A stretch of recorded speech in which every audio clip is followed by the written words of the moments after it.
It is 2 in the morning. Thick fog covers the graveyard. 2 people kneel by a fresh grave. They dig fast, with cloth wrapped around their shovels to keep the sound down. Wood breaks. A dog starts barking nearby. They freeze. If a guard hears that dog, they could go to prison, or worse. These 2 people are not normal thieves. They are medical students. The only thing they want to steal is a dead body. In their time, that is the only way to learn what is really inside a human body. Today, you trust your doctor with your life. You let a stranger cut open your chest while you sleep, and you believe they know exactly what they are doing. That trust did not come easy. It took over 2,000 years of people breaking the law, risking their lives, and refusing to give up, just to look inside a body and tell the truth about what they found. And this story does not happen in just one country. It travels across the whole world, picking up new heroes in places you might not expect, each one building on the last, even when they never knew each other existed. To understand how it all began, we have to go back to a civilization that was obsessed with the human body, but for entirely the wrong reason. In Egypt, priests opened up the dead constantly, pulling out organs one by one. But they were not curious about how the body worked. They were preparing it for the afterlife, certain that the heart held the soul. They became masters of preserving a corpse, while staying completely ignorant of how a living body actually functioned. It was the Greeks who finally asked the right question, and immediately ran straight into a wall. Hippocrates made the bold claim that sickness was not a punishment sent by angry gods. It had a real, physical cause, sitting somewhere inside the body itself. This was a thrilling idea, but cutting open a human corpse to find that cause was treated as a crime against religion. So Greek physicians settled for second best. They cut open pigs, goats, and monkeys, and simply assumed a human looked roughly the same inside. It was a reasonable guess, and it was about to become one of the most expensive mistakes in the history of medicine. That mistake found its perfect spokesman a few centuries later in Rome, in a doctor named Galen. Galen treated emperors. He argued with total confidence, and people believed every word that came out of his mouth. Since human dissection was still forbidden, Galen built his entire map of the human body from cutting open apes, then declared flatly that what he saw inside a monkey was identical to what was inside you. He was wrong about an enormous number of details, but nobody dared question the prince of doctors. For the next 1,500 years, his word became law. And here is the part that should genuinely disturb you. When a doctor cut open a real human body and found something that did not match Galen's writing, they never once considered that Galen might be wrong. They decided the body in front of them must be deformed. The old book outranked their own eyes. Galen's mistakes did not weaken with time. They hardened into something closer to religion. During the Middle Ages, the church taught that the human body was holy, made in God's image, and that cutting it open was itself a kind of sin. Picture what a medical class looked like under those rules. A professor sits high above the room in an ornate chair, reading Galen's old text aloud in a language most students cannot even follow, while a butcher down on the floor does the actual cutting, because handling flesh was seen as beneath a physician's dignity.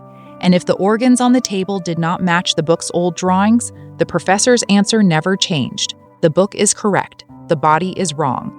This loop of denial repeated itself for centuries, and it cost lives by the millions. It took an artist, not a doctor, to finally start cracking that loop open. You know Leonardo da Vinci for the Mona Lisa, but for years he secretly dissected dead bodies, often working through winter so the cold would slow decay. He opened more than 30 corpses with his own hands, and he did not just sketch what he saw. He measured it, searching for the real geometry hidden under the skin. He drew a baby curled inside its mother's womb centuries before anyone had the tools to prove he had gotten it right.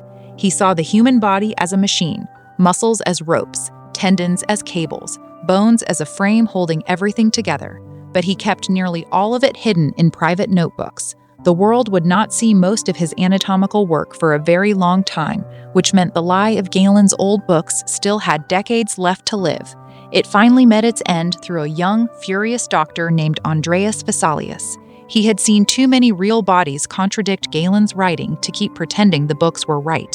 So he and his students began sneaking into graveyards at night, carrying a single small lamp, hands shaking from cold and fear, listening for guards and wild dogs, racing to finish before sunrise. Eventually, Kings granted him permission to use the bodies of executed criminals instead, which let him finally work out in the open. There was no medicine to stop pain. There were no clean tools, but rooms full of doctors crowded in just to watch him work. Piece by piece, Thesalius proved Galen wrong on hundreds of points and proved something far more important. If you want to heal a human, you must study a human body, not an animal. Today, he is remembered as the father of modern anatomy, and every year on October 15th, the day he died, the world marks World Anatomy Day in his honor. Thesalius had shown the world what the body looked like, but knowing its shape was not the same as understanding how it actually worked. That mystery fell to William Harvey about a century later, and solving it would cost him something deeply personal. Harvey wanted to understand how blood moved through the body, and when members of his own family died, he asked permission to study their bodies himself. Picture standing over the body of someone you loved, believing their death might still save strangers you would never meet. What Harvey discovered changed medicine forever. The heart was not some mysterious seat of love and emotion. It was a pump, pushing blood around the body in one continuous loop again and again. Every time a doctor saves a life today from a heart problem, they are spending knowledge that cost William Harvey real grief. While doctors like Harvey studied the dead to understand the body, somewhere else in Europe, an ordinary man with no medical training at all was about to attempt something almost nobody survived, driven purely by love for one living person, his wife. His name was Jacob Neuffer, and he made his living gelding pigs in a small village in Switzerland in the year 1500. His wife had been in agonizing labor for several days. 13 midwives had already tried and failed to deliver the baby safely. In that era, a baby stuck like this almost always meant death for both mother and child, since nobody could safely cut a baby out of a living woman and expect her to survive. A cesarean operation existed, but it was something doctors only performed after a mother had already died, simply to try to save the baby from her body. Neuffer refused to accept that his wife had to be one more name on that list. With permission from local authorities and using nothing but the tools of his own trade, he made the cut himself. He found the baby, and somehow, against every expectation of his time, both his wife and the child survived. She went on to give birth normally 5 more times afterward, including to twins. Some historians question parts of this story, since it was not written down until decades later. But true or partly legend, it captures something this entire history keeps repeating. Ordinary people refusing to accept that the people they loved had to die simply because medicine had not caught up to love yet. It would take nearly 400 more years and the work of a German surgeon named Max Sanger before doctors finally learned to properly close and stitch the womb itself, turning the cesarean from a desperate, often fatal gamble into the safe and common operation millions of mothers rely on today. Even once doctors understood the body and could attempt operations like this, an invisible killer was still moving through hospital wards, and it would take a doctor's heartbreak to finally expose it. His name was Ignaz Semmelweis, and in the 1840s he worked at a hospital in Vienna, Austria. He noticed something that horrified him. Mothers giving birth in his ward were dying constantly from a sickness called childbed fever. In a different ward nearby, where midwives delivered babies instead of doctors, almost nobody died. Semmelweis searched for the difference and found it. Doctors were walking straight from autopsies to delivery rooms without washing their hands. He ordered every doctor to wash with a special solution before touching a patient, and the results were almost unbelievable. Deaths fell from nearly 1 in 5 mothers to almost 0.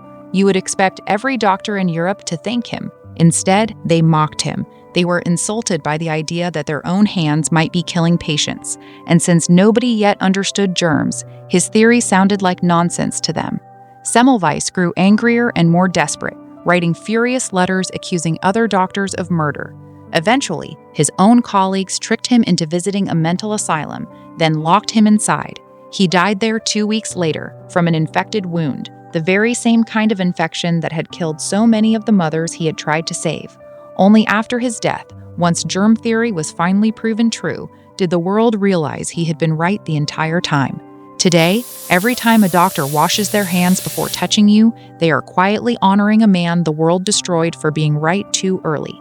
Semmelweis's tragedy exposed a deeper problem that medicine still had not solved.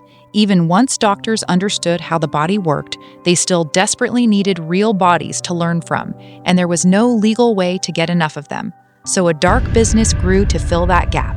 Grave robbers dug up the newly buried and sold the bodies to medical schools for cash. Terrified families installed iron cages over graves just to keep the diggers away from their loved ones. In Scotland, two men named William Burke and William Hare decided digging was too slow and too risky, so they stopped digging entirely and started murdering living people instead, selling the fresh bodies straight to medical schools. They killed at least 16 people before they were finally caught. When the public found out, the whole country was horrified, and a chilling question started spreading. How many bodies already studied in medical schools had actually been murder victims? That fury finally forced the government to act. In 1832, a new law created the first safe, legal way for people to donate their bodies to science, the foundation of the respectful system still used around the world today. So the next time you see a medical student standing quietly over a donated body, treating it with real respect, understand what that quiet moment actually contains. It holds Vesalius, freezing in a graveyard at night so he could finally tell the truth about the human body. It holds a pig gelder in Switzerland, refusing to let his wife become a statistic. And it holds Semmelweis, locked away and forgotten for being right about something as simple as washing your hands. None of these people ever met. They were born centuries and continents apart, speaking different languages, answering to different gods. But every one of them refused the same comfortable lie, the idea that the old answer was good enough and that questioning it was too dangerous to bother with. Every scan, every robot-assisted surgery, every quick and confident diagnosis you receive today was built on top of that refusal. Every time a surgeon washes their hands, they echo a man the world once locked away for saying the same thing. Every safe delivery room exists because someone, somewhere, refused to let love simply lose to medicine's limits. And every accurate map of the human body exists because two stubborn men refused to trust an old book over their own eyes. So the next time a doctor looks at you calmly and tells you exactly what is wrong and exactly how to fix it, remember what that calm confidence actually cost. It did not arrive easily, and it did not arrive by accident. It is the result of thousands of years, across many countries and many cultures, of people willing to dig in the dark, face mockery, lose everything, and sometimes even die, so that the rest of us could finally stand safely in the light. If this story made you see medicine in a new way, hit that like button and subscribe.